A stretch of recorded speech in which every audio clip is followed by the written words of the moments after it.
क्या आपने कभी सोचा है कि जिस बिस्तर पर आप आज रात सोने जा रहे हैं, ठीक उसी बिस्तर पर कुछ समय पहले किसी की लाश पड़ी हो और उसकी आत्मा आज भी वहीं बैठकर अंधेरे में आपका इंतज़ार कर रही हो? अगर आप सोचते हैं कि भूत प्रेत सिर्फ पुरानी हवेलियाँ या सुनसान खंडहरों में होते हैं, तो आप बहुत बड़ी गलतफहमी में जी रहे हैं। सबसे खतरनाक और अतिरिक्त रूहें वहाँ भटकती हैं जहाँ सबसे ज़्यादा इंसानी हलचल होती है, जहाँ चीखें दीवारें के पीछे दब जाती है। मुंबई का वो नामी इंजीनियर कॉलेज, जिसकी भव्य और आलीशान इमारतें बाहर से जितनी खूबसूरत दिखती है, इसके अंदर का अंधेरा उतना ही भयानक है। क्या आपने कभी महसूस किया है कि जब आप रात के 2 बजे और हॉस्टल के कॉरिडोर से गुजरते हैं, तो जो एक ठंडी हवा का झोंका आपके पीछे से निकलता है, वो सिर्फ हवा होती है या कोई और अदृश्य वजूद जो आपके ठीक पीछे खड़ा होकर आपकी गर्दन पर सांसें ले रहा होता है? यह कहानी किसी सुनी सुनाई अफवाह पर आधारित नहीं है। यह कहानी है उस खौफ की जिसमें एक हंसती खेलती लड़की की रूह को इस कदर झकझोर दिया है कि आज वो एक अंधेरे पागलखाने की कोठरी में बैठकर सिर्फ दीवारों को घूरती रहती है। आज की रात दिल थाम कर बैठिए, क्योंकि आज जो आप सुनने वाले हैं उसके बाद शायद आप अपने ही घर के बंद कमरे की तरफ देखने से डरेंगे। अगर हिम्मत है तो हेडफोन लगा लीजिए, कमरे की लाइट्स बुझा लीजिए, क्योंकि कमरा नंबर 202 का दरवाज़ा हमेशा के लिए खुलने जा रहा है। अगर दिल कमज़ोर है तो अभी इस वीडियो को बंद कर दें, क्योंकि आगे का सफ़र आपकी रातों की नींद छीनने के लिए काफ़ी है। कहानी शुरू होती है नासिक एक बेहद साधारण लड़की रिया से। रिया का परिवार कर्ज में डूबा हुआ था। उसके पिता दिन रात मेहनत करके उसे पढ़ा रहे थे। जब रिया का सिलेक्शन मुंबई के इस टॉप कॉलेज में हुआ तो पूरे परिवार की आंखों में आंसू थे। रिया ने खुद को कसम खाई कि वह यहाँ जाकर सिर्फ पढ़ाई पर ध्यान देगी, मौज मस्ती पर नहीं। लेकिन हॉस्टल से मेन गेट पर कदम रखते ही उसे एक अजीब सी बेचैनी ने घेर लिया, जैसे कोई अनजानी ताकत उसे वहां से वापस लौटने जाने के लिए कह रही हो। वो भारी मन से अपना सामान लेकर गर्ल्स होटल के 2nd फ्लोर की तरफ बढ़ती है। एक लंबा धमाकेदार कॉरिडोर जहां दिन में भी ट्यूबलाइट टिमटिमा रही थी, फर्श पर पड़े पुराने पत्ते की सरसराहट और दूर कहीं वार्डन के भारी कदमों की गूंजती आवाज़। रिया को वार्डन से कमरा नंबर 202 का अलॉटमेंट लेटर मिला था। जब वह उस दरवाजे से बाहर पहुंची तो देखती है कि ताला खुला हुआ था और दरवाज़ा थोड़ा सा खुला था। रिया ने धीरे से दरवाज़ा खटखटाया। अंदर से कोई जवाब नहीं आया। उसने दोबारा खटखटाया। अंदर से एक अजीब भारी सन्नाटा था। जब उसने पूरी तरह दरवाज़ा खोला तो स्टडी टेबल पर एक लड़की बैठी हुई थी, जो बिना पलक झपकाए बेहद ठंडी नज़रों से बस अपनी किताबों को घूरी जा रही थी। रिया मुस्कुराते हुए कमरे के अंदर आती है और कहती है कि हाय, मेरा नाम रिया है। अलॉटमेंट लेटर पर लिखा था कि मेरी रूममेट का नाम आर्या है, लेकिन तुम? वो लड़की धीरे से अपना सर घुमाती है। उसकी हरकतें किसी बेजान मशीन जैसी थी। वो कहती है कि मेरा नाम अलीसा है। आर्या तो 5 दिन पहले ही यहाँ से हमेशा के लिए चली गई है। रिया को उसकी बातों थोड़ी अजीब लगती है। उसकी त्वचा इतनी पीली थी जैसे उसके महीनों से सूरज की रोशनी ना देखी हो। उसकी आंखें धसी हुई थी, लेकिन रिया थकी हुई थी, इसलिए वो बात को टाल देती है और अपना सामान सेट करने लगती है। रात के करीब 9 बजे रिया नीचे कैंटीन में खाना खाने जाती है। हॉस्टल का माहौल थोड़ा जीवंत था और वहाँ उसकी दोस्त की दूसरी लड़कियाँ से होती है। सब हंस हंस के बोल रहे थे। बातों बात में रिया कहती है, यार मेरी रूममेट अलीसा बहुत शांत है। मैंने उससे कहा कि नीचे चलो, पर वो खाना खाने के नीचे नहीं आई, बस कमरे में अकेली बैठी है। जैसे ही अलीसा और कमरा नंबर 202 का नाम रिया के मुंह से निकलता है तो पूरे कैंटीन की लड़कियां अचानक शांत हो जाती है। चमचों के प्लेट से टकराते की आवाज़ थम जाती है। माहौल में एक ऐसा सन्नाटा पसर जाता है कि जिसे काटा जा ना सके। रिया की दोस्त तनीषा घबराकर कांपते हुए उसका हाथ पकड़ी थी और फुसफुसाते हुए कहती है, रिया उस कमरे के बारे में दोबारा बात मत करना। और आर्या के साथ जो कुछ भी हुआ उसके बाद हमने भी कोई भी रात को सेकेंड फ्लोर की तरफ पैर तक नहीं रखता। वहाँ कुछ गलत है। तुम अलीसा की बातें मत करो। रिया उस वक्त हंसकर बात को उड़ा देती है, लेकिन शहर की लड़कियां भी इतनी अंधविश्वासी होती है। तीसरे दिन रिया को कमरे की सफाई करते वक्त आर्या की एक पुरानी डायरी बेड और दीवार के बीच के सेकंड कोने में दबी हुई मिलती है। आर्या वही लड़की जो रिया से पहले इस कमरे में रहती थी और अब जिसका दिमागी संतुलन खराब हो चुका है। रिया जब कौतूहल में आकर उस डायरी के पन्ने पलटती है तो उसके रोंगटे खड़े हो जाते हैं। डायरी में लिखे बातें किसी सामान्य इंसान सोच से परे थी। डायरी का एक पन्ना कहता है कि वो फिर आई थी। आज उसने मेरी अलमारी के अंदर से मुझे पुकारा। उसका नाम अलीसा है। वो कहती है कि वो इसी कमरे में असली मालकिन है और मैं उनकी जगह छीन रही हूँ। मैं वार्डन में से शिकायत करने गई तो वार्डन ने चिल्लाकर कहा, इस कमरे में मेरे अलावा कोई दूसरी लड़की अलर्ट ही नहीं हुई है।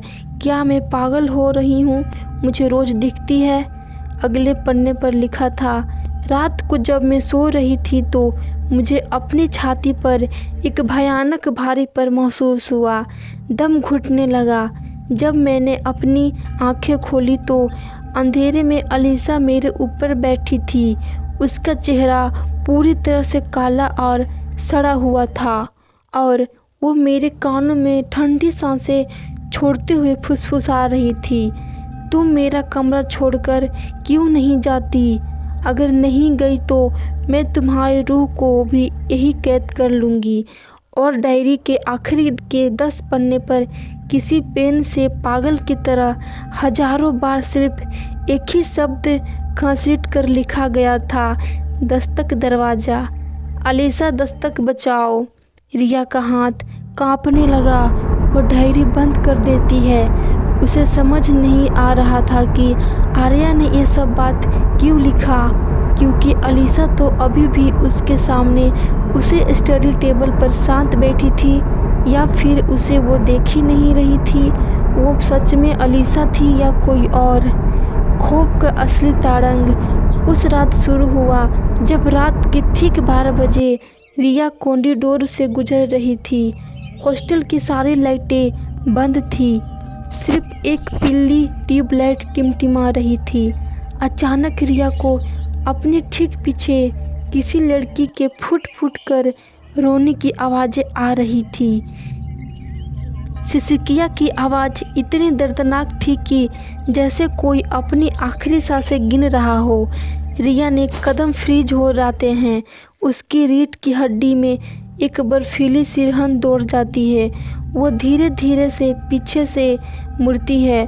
कॉरिडोर बिल्कुल खाली था, लेकिन रोने की आवाज़ अब और तेज हो चुकी है।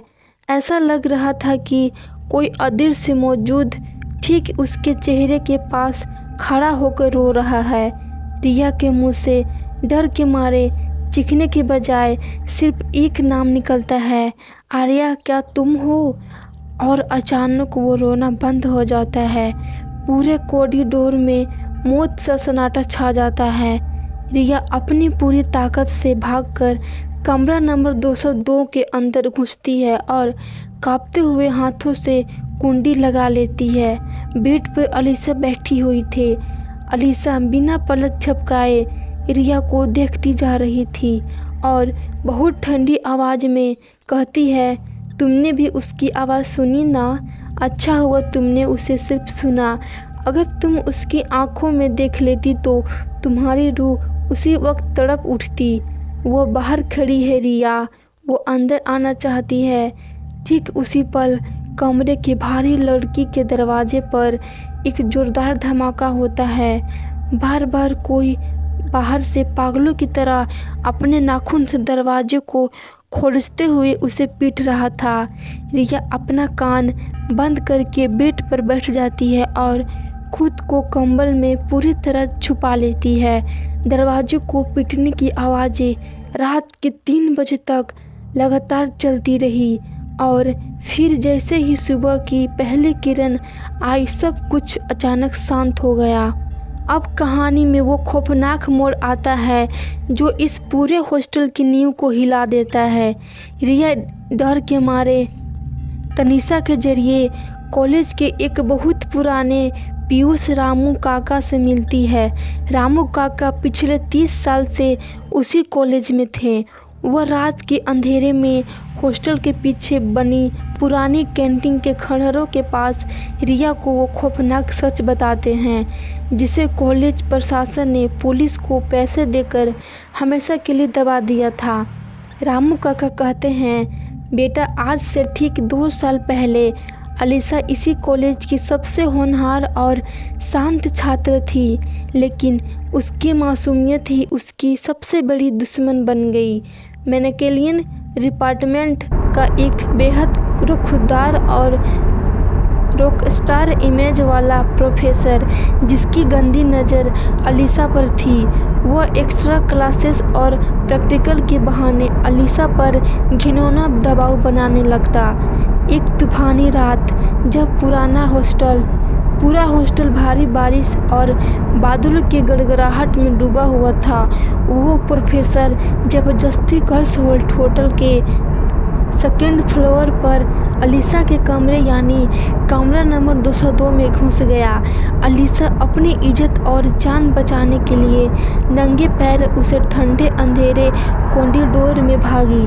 वो हर कमरे का दरवाज़ा पागलों की तरह पीट रही थी, बचाओ, कोई दरवाज़ा खोलो, वो मुझे मार डालेगा। लेकिन बदकिस्मती देखिए, हॉस्टल की लड़कियां ने सोचा कि कोई रात को ब्रेक या रैगिंग कर रहा हो और डर के मारे किसी ने अपना दरवाज़ा नहीं खोला। भागते भागते अलीसा सबसे ऊंचे छत पर पहुंच गई। प्रोफेसर ने उसे रेलिंग के पास कोने में घेर लिया। जब अलीसा ने हार नहीं मानी और पुलिस को बताने की बात कही तो गुस्से और हवस में अंधे होकर प्रोफेसर ने अलीसा को 4 मंजिल ऊंची इमारत की छत से सीधे नीचे फेंक दिया।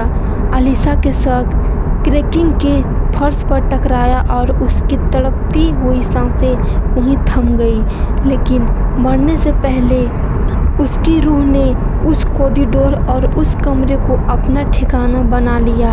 वह रात इंसाफ के लिए भटक रही है। अब रिया को पूरी तरह समझ आ चुका था कि उसे कमरे में रहने वाली लड़की कोई इंसान नहीं बल्कि अलीसा को वो भटकती हुई आत्मा है जो इस हॉस्टल से किसी को जिंदा जाने नहीं देगी। रिया और तनीषा तय करती है कि वो रात की ठीक 3 बजे, जिसे शैतान का वक्त कहा जाता है, उस कमरे में जाएगी और वहाँ पर जहाँ से अलीसा को फेंक दिया गया था ताकि वो इस खौफ का सुराग ढूंढ सके। एक छोटा हैंडीकैम कैमरा लेकर दोनों लड़कियां चुपके से सीढ़ियों से ऊपर चढ़ती हैं। चारों तरफ घने जाले, धूल की मिट्टी परत और सड़े हुए कागज बिखरे हुए थे। टेरेस का वो लोहे का भारी दरवाज़ा जो पिछले 2 साल से सरकारी सील के साथ बंद था, आज भी आधा खुला हुआ था, जैसे वो उसके ही इंतज़ार कर रहा हो।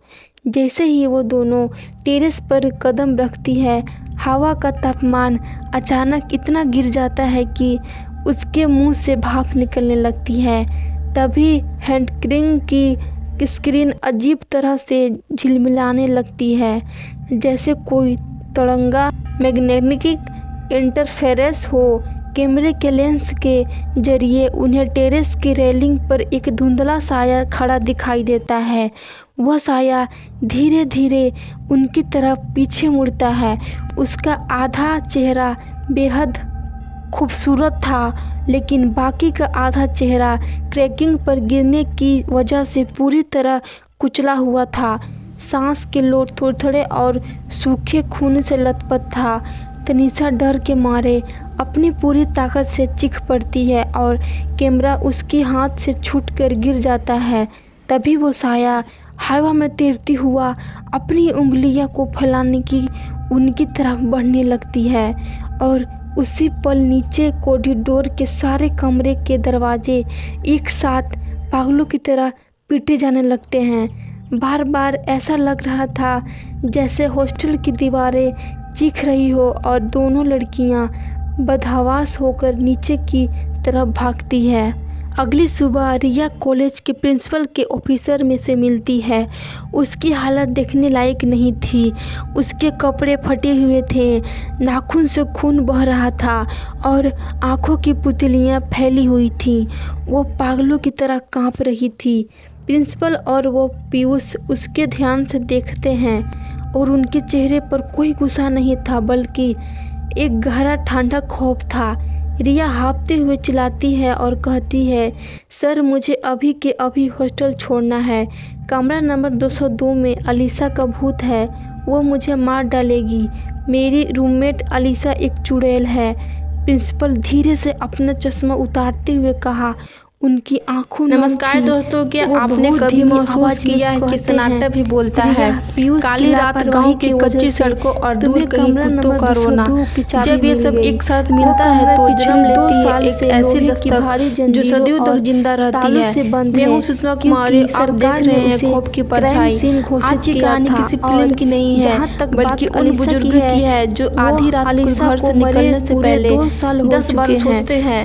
आज हम बात करेंगे काली के के कुछ भी नहीं है जिसे लोग प्यासा कहते हैं। आप झूठ बोल रहे हैं, तैयार हैं? अलीसा अगर हाँ तो लाइट बंद कर लीजिए, वो देखो कहानी शुरू हो चुकी है। बगल में खड़ी है, गांव के छोर पर जहाँ बबूल के जंगल शुरू होते हैं, वहाँ एक ऐसी जगह है जिसे हम काली कछार कहते हैं। वहाँ की हवा में आज भी एक अजीब सी भारीपन है। हमारे दादाजी सुनाया करते थे कि जब हमारे परदादा यहाँ आए थे तब भी वो कुआं वहीं था। कुआं एकदम काला, जैसे उसे किसी ने नहीं बल्कि काला मौत ने बनाया हो। ठीक बुजुर्गों का कहना था कि उस कुएं के पास कभी भी अकेले नहीं जाना चाहिए, क्योंकि वे कहते थे कि कुआं प्यासा है और कुएं की प्यास पानी से नहीं बल्कि किसी के रूह से बुझती है। वे जो डरावनी बातें सुनाते थे उनका जिक्र करते हुए भी उनकी आवाज कांप जाती थी। वार्ड नंबर 4 ऐसा पड़ा कि गुजरने के नदिया में भी सूख गई। गांव का सबसे बड़ा रईस धनराज साहूकार बड़ा जिद्दी था। उसने कहा, मैं उस कुएं से पानी निकाल कर रहूंगा। सबने माना किया, पर उसने तो लालच की पट्टी बंधी थी। रात के 2 बजे जब गांव सो रहा था, उसने मशाल जलाई और कुएं की ओर बढ़ा। अजीज दोस्तों, जब वो कुएं के पास पहुंचा तो सन्नाटा इतना गहरा था कि उसे अपनी खुद की धड़कनें सुनाई दे रही थी। जैसे ही उसने बाल्टी कुएं में डाली तो बाल्टी अनजान के अंदर टॉर्च मारी। टॉर्च की रोशनी नीचे नहीं गई, रोशनी बीचों में ही कहीं गायब हो गई, लगा तो जैसे कुआं रोशनी के पास सोख रहा हो। उसने मजाक में कहा, अगर कोई है तो सामने आओ। बंद कर लेना, और अचानक कैमरा चालू था तो अलीसा उसे स्क्रीन पर कुछ दिखा। ठीक नीचे बैठी के अंदर का पानी सोने उबल रहा था। पानी नहीं, काला खून जैसा कुछ, और पानी के बीचों बीच उसे अपने पिता का चेहरा दिखा जो 10 साल पहले मर चुके थे। वो सम्मोहित हो गए। वो कोई भी अकेले मुडेर पर रखा था। जब सुबह लोग आए तो आर्यन मुडेर पर बैठा था और उसकी आंखें सफेद पड़ चुकी थी। ताकि हमें पता भी कुछ नहीं बोलता, बस इशारे में बताता है कि नीचे उसने दुनिया देखी है। लोग कहते हैं कि वो कुआं उसे बुला